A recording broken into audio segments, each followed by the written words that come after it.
नमस्कार, मैं हूं साक्षी मंगाई। दिल्ली एनसीआर की जहरीली हवा पर सुप्रीम कोर्ट में सीजेआई सूर्यकांत की अदालत में सुनवाई हुई। इस दौरान सीजेआई ने सख्त टिप्पणी करते हुए कहा कि वो चुप नहीं बैठ सकते और प्रदूषण के मुद्दे पर तुरंत क्रियाशील कदम उठाए जाने चाहिए। इसके अलावा उन्होंने सेंट्रल पोल्यूशन कंट्रोल अथॉरिटी और राज्य सरकारों से पूछा कि प्रदूषण को कम करने के लिए कौन सी योजनाएं क्रियान्वित की गई है। खास बात यह है कि सुनवाई के दौरान सीजेआई ने साफ कहा कि पराली के मुद्दे को राजनीतिक बनाने की जरूरत नहीं है।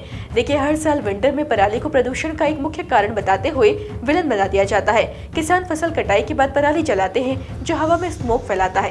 इसे लेकर बहस भी होती है। अब सीजेआई ने कहा है कि पराली को पॉलिटिसाइज न किया जाए, इसे किसी तरह की राजनीति या अहंकार का मुद्दा नहीं बनाया जाना चाहिए। अमर उजाला में छपी एक रिपोर्ट के मुताबिक दिल्ली एनसीआर के प्रदूषण को लेकर सीजेआई ने कहा, मेरे मित्र का कहना है कि मामले की सुनवाई केवल सूचीबद्ध होने से ही वायु गुणवत्ता सूचकांक में सुधार हुआ है। ये जरूरी है कि हम इसे 3-4 महीने बाद सूचीबद्ध करने के बजाय नियमित रूप से सुने। मुख्य न्यायाधीश ने आगे कहा कि हम चाहते हैं कि दीर्घकालिक योजनाएं भी सार्वजनिक हो। उन योजनाओं पर चर्चा और अंतिम रूप दिया जाना आवश्यक है। एएसजी ऐश्वर्या भाटी ने बताया कि केंद्र ने अल्पकालिक यानी कि शॉर्ट टर्म योजनाओं का शपथ पत्र दाखिल किया है और सभी राज्यों व एजेंसियों के साथ बैठकें की गई है।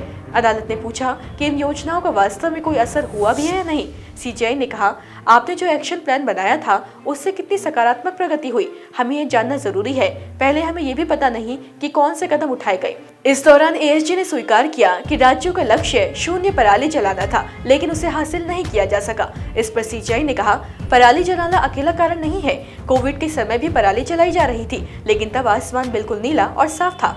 सीजेआई ने यह भी कहा कि पराली के मुद्दे को राजनीतिक या अहंकार का विषय नहीं बनाया जाए। किसान अगर पराली जला रहा है तो इसकी एक आर्थिक वजह है, वो एक संसाधन भी है और एक वस्तु भी। एएसजी भाटी ने आईआईटी की 2016 और 2023 रिपोर्टों का हवाला देते हुए कहा, इसमें सबसे बड़ा योगदान वाहनों का है। उसके बाद धूल और औद्योगिक इलाकों का प्रदूषण और पराली जलाना सिर्फ एक सीमित समय की समस्या है। अदालत ने निर्देश दिया कि 1 सप्ताह में रिपोर्ट दी जाए जिसमें पराली के अलावा अन्य कारण जैसे वाहन, निर्माण, धूल और अब तक कितनी कार्रवाई हुई और उसका क्या असर पड़ा, इसकी विस्तृत जानकारी हो। इस दौरान एक वकील ने कहा कि दिल्ली की सड़कों पर दोनों तरफ वाहन खड़े होने से ट्रैफिक और प्रदूषण बढ़ता है। ये भी बताया गया कि दिल्ली में वाहनों की संख्या अन्य सभी महानगरों के कुल वाहनों से भी अधिक है। वहीं सीजेआई ने कहा कि मेट्रो जैसे प्रोजेक्ट भविष्य में महत्वपूर्ण भूमिका निभाएंगे, लेकिन जब तक लंबी अवधि की योजनाएं लागू होती हैं, तब तक तुरंत प्रभावी अल्पकालिक उपाय जरूरी है। मुख्य न्यायाधीश ने स्पष्ट कहा, हम इस मामले को लंबित नहीं रहने देंगे। अगर फिर टाला गया तो वही इतिहास दोहराया जाएगा। जिसके बाद इस मामले को 10 दिसंबर को सूचीबद्ध किया गया।